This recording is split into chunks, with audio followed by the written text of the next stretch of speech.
Kita satu di dalam doa. Bapa di surga, kami mengucap syukur di pagi ini karena pertolongan Tuhan memberi waktu bagi kami dalam persekutuan ibadah batu. Kiranya Tuhan yang menolong kami agar kami mendengarkan firman Tuhan. Kami dididik, diteguhkan oleh kebenaran firman. Dan berkati hamba-Mu yang akan menyampaikan kebenaran firman-Mu ini, sembunyikan jauh dari belakang salib Tuhan, karena saya adalah orang yang hina yang tidak pantas menyampaikan firman. Kiranya Tuhan yang menolong kami, karena kami siap mendengarkan firman.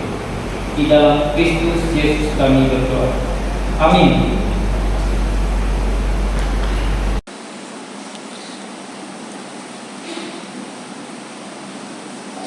Sebentar ya.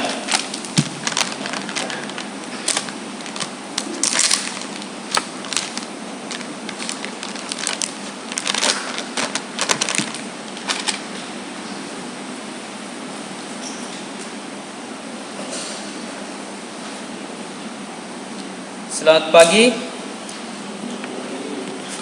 Senang bertemu dengan Bapak Ibu sekalian. Semoga dalam keadaan sehat selalu dan dalam pertolongan Tuhan. Pagi ini kita akan membaca Alkitab firman Tuhan dari Galatia 5. Galatia 5 ayat 1 sampai ayat yang keempat. Galatia 5 ayat 1 sampai ayat yang keempat.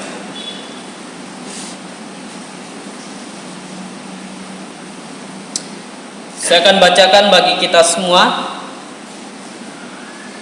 Lembaga Alkitab Indonesia memberi judul Kemerdekaan Kristen. Supaya kita sungguh-sungguh merdeka, Kristus telah memerdekakan kita. Karena itu berdiri teguh dan jangan mau lagi dikenakan kuk perhambaan. Sesungguhnya aku Paulus berkata kepadamu, jikalau kamu menyunatkan dirimu, Kristus sama sekali tidak berguna bagi kamu. Sekali lagi aku katakan kepada setiap orang yang menyunatkan dirinya bahwa ia wajib melakukan seluruh hukum Taurat. Kamu lepas dari Kristus jikalau kamu mengharapkan kebenaran oleh hukum Taurat. Kamu hidup di luar kasih karunia. Selamat pagi saudara-saudara yang kasih dalam Tuhan.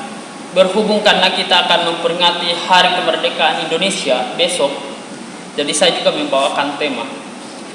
Sejujurnya saya pusing mau milih tema apa, karena dalam bulan Agustus kita bulan misi, berhubung juga dengan 17 Agustus. Jadi saya bergumul memikirkan hal itu. Kebetulan tugas saya, dan seharusnya bukan saya yang tugas hari ini ya, karena tidak cocok. Oke, Bapak Ibu, saudara-saudara, saya membawakan tema pagi ini tentang merdeka, karena besok kita akan rayakan Hari Kemerdekaan Indonesia.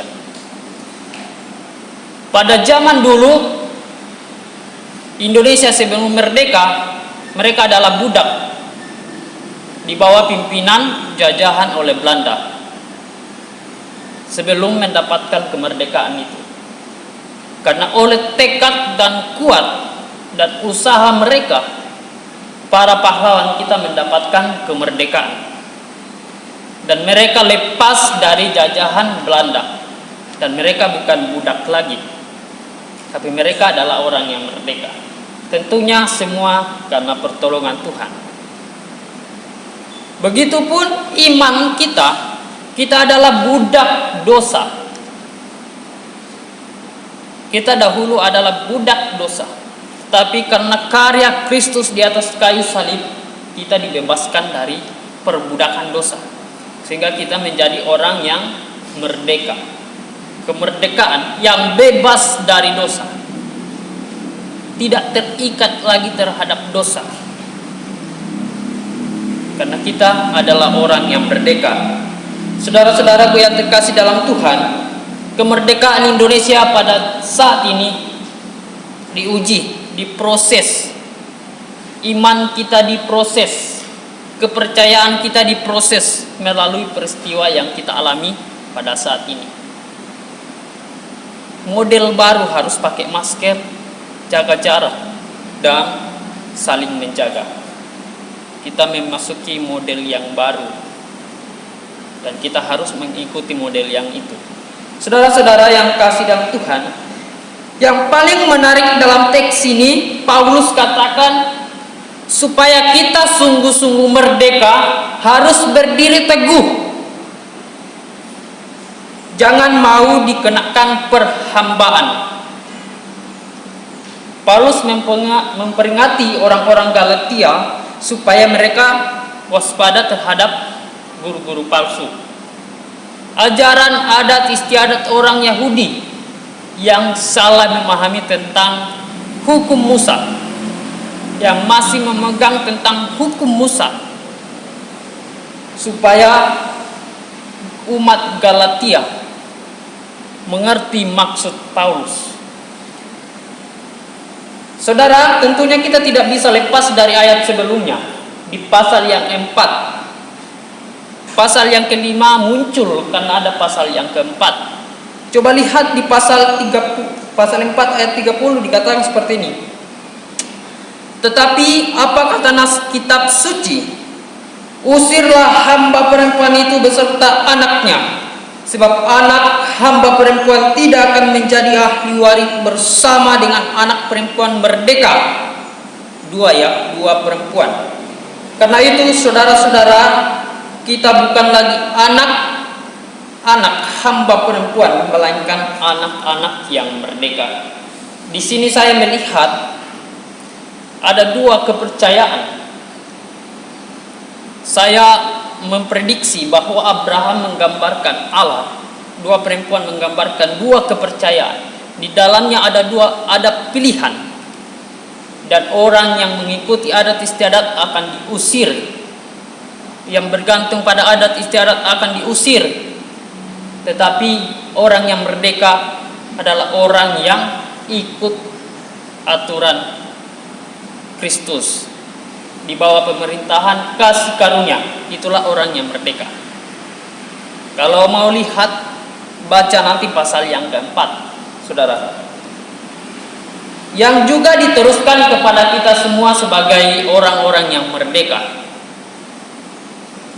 Untuk itu Paulus berkata, berdiri teguh.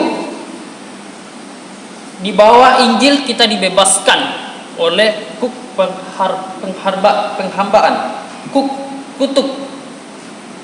Dahulu kita adalah orang-orang yang dipimpin oleh hukum Taurat, hukum Musa, aturan-aturan yang berlaku dalam perjanjian lama. Tapi karena Kristus kita dibebaskan dari hukum penghambaan. Saudara, mari kita coba lihat di pasal 3 ayat 10. Ini akan membuat kita berpikir supaya kita tahu hukum Taurat. Pasal 3:10 dikatakan, karena semua orang yang hidup dari pekerjaan hukum Taurat berada di bawah kutuk, sebab ada tertulis, terkutuklah orang yang tidak setia melakukan segala sesuatu yang tertulis dalam hukum Taurat. Kalau mau lihat di ayat yang paralel yang sama, bisa lihat di Ulangan 27:26. Ini menandakan bahwa setiap orang yang tidak melakukan hukum Taurat, mereka adalah orang-orang yang terkutuk. Mereka adalah orang-orang yang bukan umat kepercayaan Allah. Jadi kita harus paham benar maksud dari ayat ini. Artinya kalau orang sudah merdeka, orang sudah percaya kepada Kristus, mereka harus percaya benar-benar yang namanya Kristus. Tidak boleh berpaling kepada adat istiadat, tidak boleh berpaling kepada kepercayaan hukum Taurat, ritual-ritual hukum Taurat, hukum Musa. Tidak boleh kembali kepada hukum itu. Percaya Kristus, tetap percaya Kristus. tidak boleh kembali kepada ritual nenek moyang. Itu yang mau dijelaskan di sini. Namun kalau orang kembali kepada hukum Taurat, mengikuti adat istiadat kepercayaan orang Yahudi, mereka akan bergantung pengharapan keselamatan dari hukum Taurat, bergantung sepenuhnya pada pembenaran hukum Taurat, dan mereka menyepelekan karya Kristus di atas kayu salib, dan mereka akan mengerjakan keselamatannya sendiri, bukan karena karya Kristus, karena mereka berharap sepenuhnya ada keselamatan dari hukum Taurat. Perhatikan ayat ini saudara, karena kita harus benar-benar memfokuskan. Adat itu tidak salah, hukum itu tidak salah, tapi kita harus tahu dari isi adat itu, ritual-ritual yang kita ikuti dalam adat itu. Saudara-saudara, orang yang mengikuti hukum Taurat akan bergantung pada hukum Taurat, bergantung ada pembenaran dari hukum Taurat, bergantung ada keselamatan dari hukum Taurat. Kalau mereka masih mengikuti adat istiadat orang Yahudi. Untuk itu poin yang kedua, Paulus katakan, sesungguhnya aku Paulus mengatakan menyunatkan diri, artinya Kristus tidak berguna bagi kita. Menyunatkan diri artinya Kristus tidak berguna bagi kita. Saudara perhatikan ayat ini, jangan sampai salah. Artinya bahwa Paulus bukan berarti tidak menyetujui sunat ya. Sunat itu banyak arti di perjanjian lama. Ada sunat lahiriah, sunat jasmania, dan sunat yang lain. Jadi kita harus perhatikan. Dan saya pikir Paulus sedang berbicara tentang sunat lahiriah yang dikenakan pada laki-laki. Sunat itu menandakan orang yang percaya Kristus dan orang yang percaya hukum Musa. Itu akan memperbedakan mana pengikut Tuhan, mana pengikut Musa, mana orang Yunani, mana orang Yahudi. Itu akan menandakan. Saudara, ini mau dijelaskan Paulus bahwa pandangan orang-orang Yahudi seperti ini. Coba lihat Kisah Para Rasul 15 ayat 1. Kisah Para Rasul 15 ayat 1 dikatakan seperti ini. Beberapa orang datang dari Yudea ke Antiokhia dan mengajarkan kepada saudara-saudara di situ, jikalau kamu tidak disunat menurut adat istiadat yang diwariskan oleh Musa, diwariskan kepada generasi, maka kamu tidak dapat diselamatkan. Kita tahu ayat Alkitab tidak ada yang bertentangan, tapi yang bertentangan itu adalah pola pikir, penafsiran masing-masing.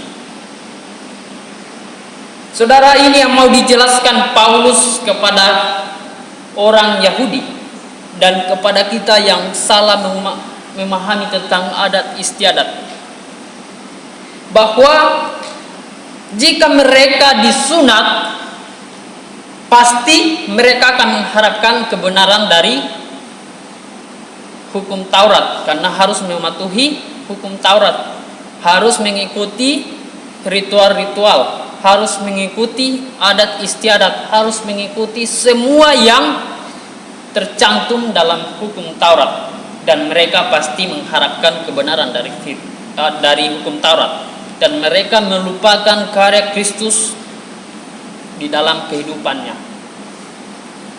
Saudara, di dalam diri mereka tidak ada kasih karunia, tidak ada pembenaran dari Kristus, karena mereka dikelabuhi pikiran adat istiadat, pikiran ritual-ritual yang harus kita penuhi di hukum Taurat.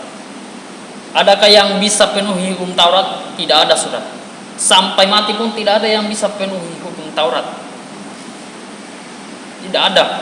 Tapi karena belas kasihan Kristus Yesus, Ia mati di atas kayu salib, sehingga kita mendapatkan kasih karunia itu, sehingga kita dikatakan orang yang merdeka, bukan lagi budak.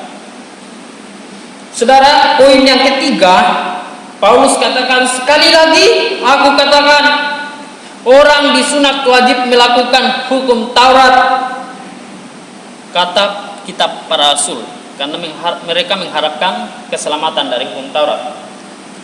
Dan mereka adalah orang-orang yang bergantung sepenuhnya pada hukum Taurat. Dan mereka tentunya lepas dari hukum Taurat. Mereka lepas dari adat istiadat kepercayaan orang Yahudi. Dan mereka bukan dianggap sebagai pengikut Musa. Ya, itu resikonya seperti itu. Saudara-saudara yang terkasih dalam Tuhan, pada ayat yang keempat dikatakan seperti ini, kamu lepas dari Kristus, artinya mereka akan diperhamba oleh hukum Taurat, dan pastinya mereka hidup di luar kasih karunia. Mereka akan hidup oleh adat istiadat. Saya kasih contoh, saudara, Toraja. Saya harus jelaskan baik-baik, jangan sampai ada yang Toraja nonton karena ini direkam. Nanti saya ditutup jalannya kalau pulang kampung, bisa dikarantina selamanya. Ini Lius udah sekolah-sekolah jauh-jauh, permalukan kampung kita, kan gitu. Jadi saya harus jelaskan adat istiadat Toraja sedikit. Coba kita contoh, ada istiadat Toraja tentang pemakaman, itu bagus, cukup bagus. Ada kerjasama, gotong royong dan sebagainya. Tapi yang salah kalau orang Toraja mempertuhan adat itu dan dijadikan kebenaran adat itu, dipertuhan adat itu sehingga memutuskan iman kepercayaan kita kepada Kristus, sehingga kita menomorsatukan adat istiadat yang menjadi adat itu adalah kebenaran yang harus mutlak kita lakukan sebagai penduduk Toraja, kan gitu. Tapi sebagai penduduk Kristen kita tidak wajib melakukan seluruh kebenaran dalam kitab suci. Itu yang salah ketika orang Toraja punya pemikiran seperti itu. Tidak salah kalau ada adat istiadat, tidak salah karena ada yang bisa hidup tanpa adat, tidak bisa. Kalau kita tidak ikut adat istiadat, mungkin kita sudah diusir, dibenci orang. Tapi coba perhatikan, di dalam adat istiadat ada ritual-ritual yang harus kita penuhi, biasanya seperti itu. Tapi coba kita lihat, di dalam ritual itu ada yang mendatangkan dosa, yang memancing kita hidup dalam dosa, yang memancing kita untuk melupakan kasih karunia Allah, yang memancing kita untuk ikut campur di dalam dosa itu. Dan sebagai orang Kristen yang merdeka, mereka harus pastikan bahwa di dalam adat itu ada hal-hal yang berdosa dan kita harus jauh dari itu. Tidak ikut pada adat istiadat. Adat memang penting, tapi untuk ikut ritual-ritual yang mendatangkan dosa, saya harap kita bisa mempertimbangkan hal itu supaya kita tidak ikut jatuh dalam dosa. Adat istiadat Toraja penting. Mereka punya memakamkan mayat itu selama 3 tahun di atas rumah, dan selama 3 tahun itu semua lengkap acaranya, ya, full. Tapi kalau mereka mempertuhan mayat itu, mereka sudah jatuh dalam dosa dan mereka melupakan kasih karunia dan mengharapkan keselamatan dari adat istiadat, pasti mereka lupa akan Tuhan. Saudara, ini contoh yang sederhana, tapi coba lihat bahwa Paulus bukan mempersoalkan engkau disunat atau tidak. Coba lihat di pasal yang ke-6 dikatakan seperti ini. Ayat 6 dikatakan seperti ini. Sebab bagi orang yang ada di dalam Kristus Yesus, hal bersunat atau tidak bersunat tidak mempunyai suatu arti. Hanya iman yang bekerja oleh kasih. Jadi orang yang bersunat atau tidak bersunat itu tidak penting bagi Paulus. Engkau orang Yahudi atau orang Yunani, engkau dari adat ini atau adat ini, engkau orang Indonesia atau orang ini, engkau dari mana atau dari ini, tidak penting.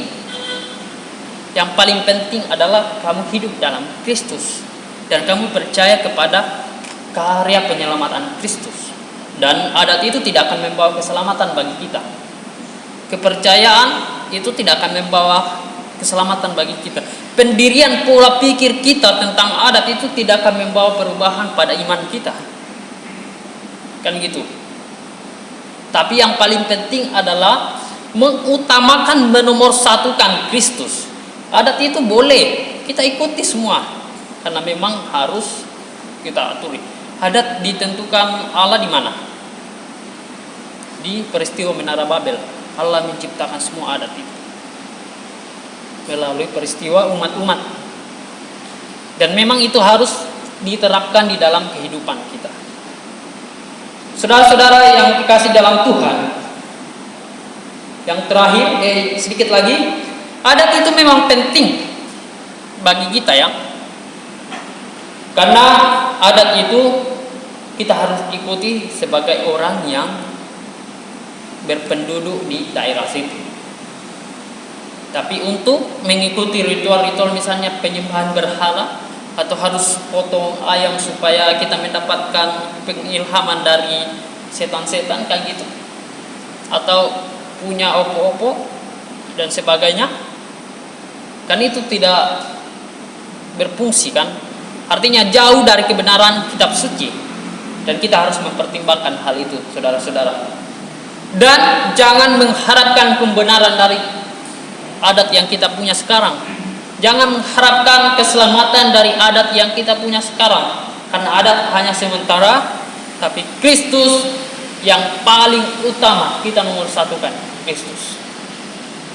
Jika saudara kita sekarang punya pemikiran bahwa adat itu penting dan adat itu harus diikuti, dan kita melupakan Kristus, menomorsatukan adat, saya pikir kita pertimbangkan kembali itu, saudara. Karena itu sudah jauh dari kebenaran. Saudara-saudara yang dikasih dalam Tuhan, kita yang terakhir mari kita baca di pasal 5 ayat 13, dikatakan seperti ini. Saudara-saudara, memang kamu telah dipanggil untuk merdeka, tetapi janganlah kamu mempergunakan kemerdekaan itu sebagai kesempatan untuk hidup dalam dosa, melainkan layanilah seorang yang lain oleh kasih karunia. Ini intinya kitab Taurat ya. Sebab seluruh hukum Taurat tercakup dalam satu firman, yaitu kasihilah sesamamu manusia sendiri. Sekarang pertanyaannya saudara, apakah hukum Taurat masih relevan untuk kita yang percaya pada Kristus? Masih. Hukum Taurat apa? Sifat-sifat Allah yang harus kita miliki, yang harus kita terapkan sebagai orang yang merdeka, sebagai orang yang percaya Kristus, sebagai orang yang dibebaskan dari kuk dosa. Dan hukum Taurat kita harus lakukan. Tapi bukan berarti kita bergantung pembenaran dari hukum Taurat. Tapi yang satu, Kristus kita utamakan. Dan ketika menerima Kristus, kita harus lakukan yang tertulis dalam seluruh hukum Taurat. Kasihilah sama manusia, kasihilah Tuhan Allahmu, jangan membunuh, jangan berzina, dan jangan sebagainya. Itu yang harus kita lakukan. Karena pembenaran yang sejati oleh belas kasihan, kasih karunia yang dicurahkan oleh Yesus Kristus kepada kita semua. Saudara-saudara, dalam bulan misi ini, kita sebagai orang yang dimerdekakan, mari sama-sama kita tampilkan kepada setiap orang sebagai orang yang merdeka, sebagai bangsa yang merdeka, untuk hidup dalam iman yang baik, supaya kita juga memerdekakan orang yang ada di sekitar kita. Saudara, terakhir, sekali merdeka, tetap merdeka. Sekali percaya Kristus, tetap percaya Kristus. Jangan mau diperbudak oleh adat istiadat. Tuhan memberkati kita semua. Kita satu di dalam doa. Bapa di surga, kami mengucap syukur di hadapan Tuhan Karena pertolongan-Mu di pagi yang indah ini kami diberitakan oleh firman Tuhan. Lebih daripada itu Tuhan, kiranya Roh Kudus Tuhan mencurahkan kepada kami satu demi satu, sehingga kami menjadi pelaku dan kami menjadi pengaplikasi akan kebenaran firman Tuhan. Di dalam Kristus Yesus kami berdoa. Amin. Silakan.